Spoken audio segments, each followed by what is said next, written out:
안녕하세요. 제가 이번에 가지고 온 종목은 현대 일렉트릭을 가지고 왔습니다. 안녕하세요. 4월 9일 주식 정리해드리는 주정남. 오늘도 시장 정리부터 먼저 시작해 보도록 하겠습니다. 자, 일단 들어가기 전 구독과 좋아요 한 번씩만 꼭 눌러주시면 정말 감사드리겠고요. 정확히 어떤 내용들이 나오고 있는지 살펴보도록 하자면 일단 뉴욕 증시는 이 미국과 중국의 관세 전쟁에 대한 여파 요게 보여지면서 3대 지수 모두 하락 마감하게 되었습니다. 정확히 어떤 부분 보여주고 있냐? 지금 미국이 중국 쪽에 관세 매긴다라고 했더니 중국이 미국 쪽에 우리 보복 관세 매기겠다 이야기를 하게 되었죠. 하니까 미국 여기에 한 번 더 나서서 50%더 매기겠다. 해서 총 이 104%의 관세를 중국에 부과를 하겠다. 이런 식의 예고를 해버렸습니다. 말도 안 되는 수치가 나왔죠. 그러면서 중국은 여기에 또 대응을 하겠다라는 식으로 지금 언급을 하고 있는 상황인데 이게 끝까지 가는 모습이 보여지게 된다면 중국도 피해가 크겠지만 미국도 이건 피해가 클 수밖에 없을 겁니다. 왜냐하면 트럼프 지지층 중에 일부는 중국 매출이 굉장히 높은 이런 쪽들이 있고 그리고 중국에서 미국으로 들어오는 게 되게 저가 공산품 있잖아요. 이런 것들이 많거든요. 근데 이게 없어지면 대체재를 찾아야 되는데 다 중국보단 비쌀 거거든요. 하다면 여기서 물가가 조금 튕겨 올라가는 모습이 보여지게 되지 않나. 그리고 이런 상황에서 지금 중국이 건들려고 하는 게 뭐 관세나 뭐 가금육 수입 중단 이런 것도 있겠지만은 지적 재산권 이런 것들도 한번 검토를 하겠다라는 식으로 언급을 하고 있거든요. 만약에 미국 기업의 저작권을 중국 기업이 이제 제재 없이 쓸 수 있게 중국 정부 차원에서 밀어주는 모습까지 보여주게 된다면 진짜 또 하나의 이 큰 격돌의 국면으로 진입을 하게 될 수도 있다. 진짜 이거는 최악의 상황으로까지 갈 수 있다. 이거 이제 감안을 하시면서 여러분들도 파악을 해두시면 될 것 같습니다. 자, 그런 상황에서 이 트럼프 인사들의 이러한 발언들도 하나 둘씩 나오는 모습이 보여지고 있는데 지금 각국과 협상에 들어가 있는 이런 모습들을 보여주고 있잖아요. 근데 트럼프가 이런 얘기를 했다라고 합니다. 일단 동맹국 우선 해라. 그러면 주고받고가 있긴 하겠지만은 그래도 최악이 차악으로 바뀌는 요거는 보여지게 될 수도 있겠네 정도로 요걸 짚어 나갈 수가 있겠죠. 그래서 우려가 굉장히 컸다라고 하면은 그 우려가 조금은 해소가 될 수 있다 정도로 여기에 대해서는 여러분들도 이해를 해나가시면 될 것 같습니다. 그런 상황에서 이제 연준의 인사들이 물가에 대해서 발언을 하는 것들 볼 수가 있게 되었는데 공통적으로 하는 얘기가 뭐냐면 이 정도로 트럼프가 관세를 세게 매길 줄 몰랐다. 해서 우리가 예상했던 것보다 크기 때문에 이거는 지켜봐야 된다.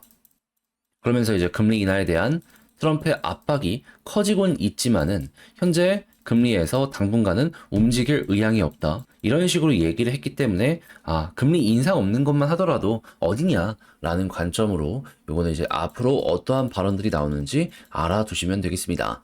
다만 경기 침체까지 가게 된다면 어떤 일이 벌어지게 된다? 올해 4회 금리 인하까지 이야기가 나오게 될 수 있고요. 경기 침체가 아니라면 한 3회 정도 진행이 되면서 내년에 대한 기대감이 좀 올라올 수 있다. 이건 이런 식으로 엮어서 보시면 될 것 같습니다. 그러니까 경기 둔화 정도가 현재는 베스트의 상황이다. 이것도 같이 알아두시면 되겠네요. 자, 그랬을 때 국제유가는 WTI 기준 59.58달러로 드디어 60달러 깨지는 모습 보여주게 되었고요. 채권은 약세, 달러는 약세, 금 가격은 상승 마감하게 되었습니다. 그럼 이외에 우리가 보면 좋을 만한 뉴스들이 어떤 게 있는지 추가적으로 살펴보도록 하자면 일단 유럽은 물가를 잡았잖아요. 하다 보니까는 이제는 본격적으로 금리를 떨구면서 경기를 살리려는 모습 보여주고 있습니다. 그래서 올해 4번 정도 인하할 수 있다는 얘기가 유럽에서 들려오고 있어요. 그럼 중국도 금리 인하하고 이 유럽도 금리 인하 시작하면 이쪽에 속해 있는 기업들 같은 경우에는 수혜를 받게 될 수밖에 없겠죠? 한국도 여기에 발 하나 걸치는 게 있다면은 이쪽은 한번 주목을 해보시는 거 좋을 것 같습니다. 자, 그리고 이런 상황 속에 지금 한국의 반도체 그리고 핸드폰 이쪽의 실적이 좋기 때문에 기대감이 커지고 있는데 당연히 여기 연결되어 있는 부품 회사들, 장비 회사들도 이건 같이 올라가게 될 수밖에 없기 때문에 이건 연결해서 생각 한번 해보시면 좋고요. 그리고 그 다음 세대로 유리기판에 대한 이야기가 들려오고 있기 때문에 요거 같은 경우에도 이 장사가 또 한 번 될 수 있는 구간이 오는구나. 반도체 장비 쪽, 이쪽 관심 한번 가져보는 거 좋을 것 같습니다. 그리고 이런 모든 것들은 아무래도 AI 때문에 올라가는 거잖아요. 근데 AI 하면은 당연히 데이터 센터 아니겠습니까? 전기 먹는 하마. 원전부터 시작을 해가지고 이 발전 시설에 대한 니즈가 커지게 될 수밖에 없습니다. 이건 꺾이지 않아요. 여전히 좋기 때문에 요거 좀 조정이 나왔다면은 반등 1순위 종목 이 군이다라고 생각을 하면서 파악 한번 해두시면 되겠고요. 자, 그리고 2차 전지 같은 경우에도 자동차뿐만 아니라 ESS 그 이외에도 다양한 곳에 사용이 되려는 이러한 모습이 보여지고 있기 때문에 캐즘은 이런 식으로 이겨 나가는 거다라는 관점으로 여기도 한번 여러분들 파악을 해주시면 좋겠습니다. 자, 그리고 지금 이 미국으로 이전하는 요 움직임이 커지다 보니까 이 공장의 자동화에 관심이 엄청나게 급등하는 모습이 보여지고 있어요. 근데 한국 쪽에서 여기에 대해서 굉장히 좀 앞서 있는 모습들이 많이 보여주고 있거든요. 그러면 스마트 팩토리 관련해가지고 이야기가 들려오게 되면은 관련 테마로 또 한번 올라가는 종목들 보여지게 될 수밖에 없지 않겠습니까? 이거는 로봇이랑 엮여 들어가는 미래라고 생각을 할 수 있기 때문에 편안하게 접근 한번 해보는 것도 되게 좋을 것 같네요. 그리고 환경 규제가 강화되는 만큼 여기에 연결되어 있는 수혜주 여기 올라가는 거 생각하시면 되고요. 반대로 비용을 엄청나게 많이 지불을 해야 되는 기업들 같은 경우에는 요거는 악재다라는 관점으로 조심하면서 보시는 것도 되게 좋을 것 같습니다. 자, 그리고 마지막으로 지금 석화, 정유 이 심폐소생이 급하다라는 얘기가 들려오고 있습니다. 배터리는 조금 완화가 되고 있고 그럼 이제 여기에 대해서 정부의 지원이 어떻게 될지를 봐야 되는데 근데 아직 말이 없단 말이죠. 하지만 대선 테마로 요거 등장하게 될 가능성 있습니다. 한번 쭉 보시면 좋고 여기서 만약에 빅딜에 대한 이야기들 뭐 이런 것들이 나오기 시작을 하게 된다면은 그러면은 인수, 합병 이런 게 많이 진행이 될 수 있다라는 거잖아요. 그랬을 때는 여기에 맞춰서 또 이 관련 기업들의 꿈틀거림 요게 나올 수도 있다 보니까는 난 이런 매매 좋아해 라고 한다면은 여기 연결되어 있는 쪽은 쭉 지켜보시면 되겠습니다. 그 중에서도 좀 체급은 적은데 다른 데랑 엮였을 때 좀 시너지를 많이 낼 수 있다 한다면은 관심 많이 가져보시는 것도 되게 좋을 것 같아요. 자, 이렇게 해서 오늘의 시장 정리 해봤는데 어떻게 여러분들께 도움이 되었을지 모르겠습니다. 잘 보셨으면 구독과 좋아요 한 번씩만 눌러주시고요.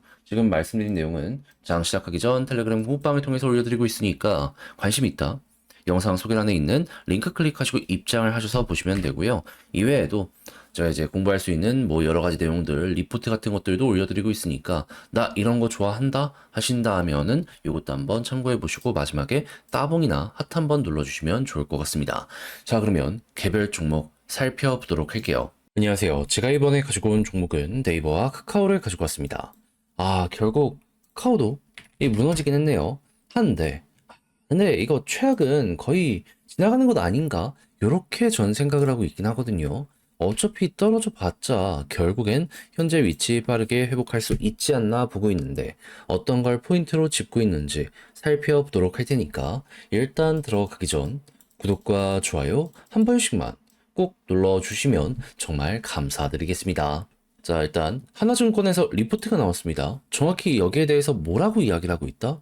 미국의 빅테크 주가 하락에 한국의 인터넷주들 지금 빠지는 모습 보여주고 있는 상황이다. 특히나 네이버랑 카카오 같은 경우에는 한국 시장에서의 입지를 인정을 받으면서 해외 쪽 기업들과 맞춰서 밸류에이션 평가가 올라가는 모습이 보여지게 되었었잖아요. 근데 해외 쪽이 빠지다 보니까 한국에서도 약간 무너지는 모습 이게 실시간으로 보여지고 근데 여기서 이야기하는 이 불확실성 해소가 눈 앞까지 와 있다면 우리가 생각할 수 있는 건 뭘까요? 최악이 지나가고 있네. 그러면 악재가 조금씩 좋아지면은 이건 호재 온다? 이걸로 인식이 될 수 있지 않겠습니까? 그랬을 때 지금 등장한 내용은 뭐다? 트럼프 관세로 인한 시장의 폭락이 보여지고 있는데 관세 협상 본격 착수 들어가게 되었다 내용 나오게 되었습니다. 그 중에서도 동맹국 우선으로 일단 집중하겠다라는 이야기가 들려오게 되고 있거든요. 그러면 트럼프도 마냥 현재를 밀고 가진 않을 거잖아요. 여기서 좋은 소식이 들려오게 된다면 그러면 최악은 지나가겠구나. 그럼 네카오의 반등은 여기에서부터 시작이 될 수 있다. 일단 여러분들은 이걸 1번으로 생각을 하시면 될 것 같습니다. 그럼 이제 두 번째로 우리가 봐야 되는 건 뭘까요? 자연스럽게 이런 상황에서 해외 쪽의 상승을 뭐가 만들어주게 될 것이냐, 이걸 봐야 되는데 이땐 다른 거 볼 필요 없습니다. 금리 인하가 언제 시작하는지 이것만 보시면 됩니다. 최근에 트럼프가 계속 연준을 압박하는 데는 다 이유가 있는 거예요. 이거 하나면 해결되니까. 근데 아무래도 연준의 주요 목표는 일단 물가 잡는 게 1순위다 보니까는 쉽게 대응을 안 하고 있거든요. 하지만 경기 침체에 대한 우려가 현재 보여지고 있는 상황이기 때문에 이게 제대로 진행된다면 어떻게 될까요? 자연스럽게 사람들의 수요는 급감을 하게 될 수밖에 없을 것이고, 그러면 공급이 일정하다라고 했을 때 가격만 결국 떨어지는 모습이 보여지게 되지 않겠습니까? 그러면 물가가 이때부터 잡히게 될 수도 있겠네. 그래서 경기가 조금씩 둔화되는 모습이 보여지게 된다면은 야, 이거 긍정적 호재로 작용을 할 수는 있겠다 정도로 짚어보시면 될 것 같습니다. 그랬을 때 시카고 상품 거래소에서 현재 어떻게 보고 있다? 연말까지 2회 금리 인하의 가능성은 95%를 넘어서고 있기 때문에 현재는 사실상 확정이라고 보시면 되고요. 지금 3회에 대한 가능성도 80%가 넘어섰고 4회에 대한 가능성도 60% 정도 얘기가 나오고 있기 때문에 일단은 요것들이 조금씩 올라가는 모습이 보여지게 된다면은 지금 현재 위치에서 반등은 여기서 시작될 수 있다 정도로 접근 한번 해보시면 될 것 같습니다. 다만 조심을 해야 되는 건 뭐다? 경기 침체에 대한 우려가 둔화에서 끝나면 모르겠지만 완벽한 침체 국면으로 접어드는 모습이 보여지게 된다면 이거는 돈을 풀어도 기업들은 망가진다는 것이기 때문에 반등이 힘들 겁니다. 그래서 완벽한 침체 국면 여기까지 진입을 안 하는 게 중요합니다. 둔화가 호재고 침체는 최악의 악재입니다. 그럼 둔화 정도면 요 4회에 대한 가능성은 없어지게 될 거거든요. 네, 요건 오히려 호재로 적용할 수 있다 정도로 생각을 하고 3회에 대한 가능성이 높아지고 오히려 물가가 잡히는 가운데 내년 금리 인하에 대한 가능성이 높아지게 된다면 요게 우리가 가장 원하던 소식이구나라고 생각을 하면서 미국 증시의 반등과 함께 한국의 빅테크들의 상승 요거 엮어서 보면 될 것 같습니다. 그러니까 요 정도의 현재 일정이 있는 상황이다 보니까는 제가 마냥 여기에 대해서 좀 우려, 좌절 이런 걸 안 해도 된다? 이렇게 설명을 드릴 수가 있을 것 같아요. 그리고 올라갔을 땐 저는 당연히 박스권 뚫을 거라고 생각하고 있습니다. 자, 그러면 이 상황 속에서 수급은 어떻게 생각을 하고 있는지 살펴보도록 하자면 일단 당연히 떨어지니까 좋지는 못하죠. 그럼에도 외국인 기관 조금씩 달라붙는 모습들은 보여주고 있습니다. 이게 커지게 된다면 현재 위치에서의 저점 요걸 한번 생각을 해보는 것도 좋을 것 같네요. 이건 네이버 역시 마찬가지예요. 자, 그럼 이제 이런 상황 속에서 일단 이걸 글로 쓰면서 어떤 식으로 바닥부터 신경을 써야 될지 마무리 지어보도록 하자면 일단 주요 지지 라인은 전부 이탈이 됐기 때문에 시간이 많이 걸리겠지만은 이 관세 우려가 좀 완화되는 모습이 보여지게 되면 반등 시작할 것이고 그랬을 때 금리 인하에 대한 가능성이 높아지면서 경기 둔화로 끝나는 모습이 보여지게 된다면 이건 호재로 작용을 할 것이다. 이때 증시가 계속 올라가는 거 노려보시면 되고 그랬을 때 2019년 예시로 보면 2.5%였던 금리가 계속 인하되면서 증시는 인하될 때마다 급등하는 모습 보여줬거든요.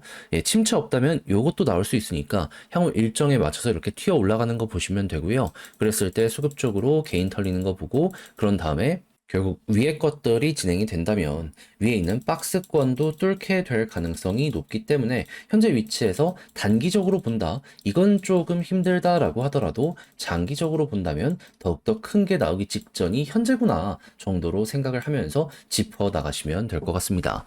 자, 이렇게 해서 네카오 보면 좋을 것들 쭉 정리 한번 해봤는데 힘들더라도 제가 말씀드린 이 내용들이 여러분들께 도움이 되었으면 좋겠고요. 전 다음에 더 좋은 영상으로 다시 인사를 드리겠다라고 말씀드리며 이상 주식 정리해드리는 주정남이었고요. 끝까지 시청해주셔서 감사드리며 여러분들 모두 남은 시간 화이팅 하셨으면 좋겠습니다. 감사합니다.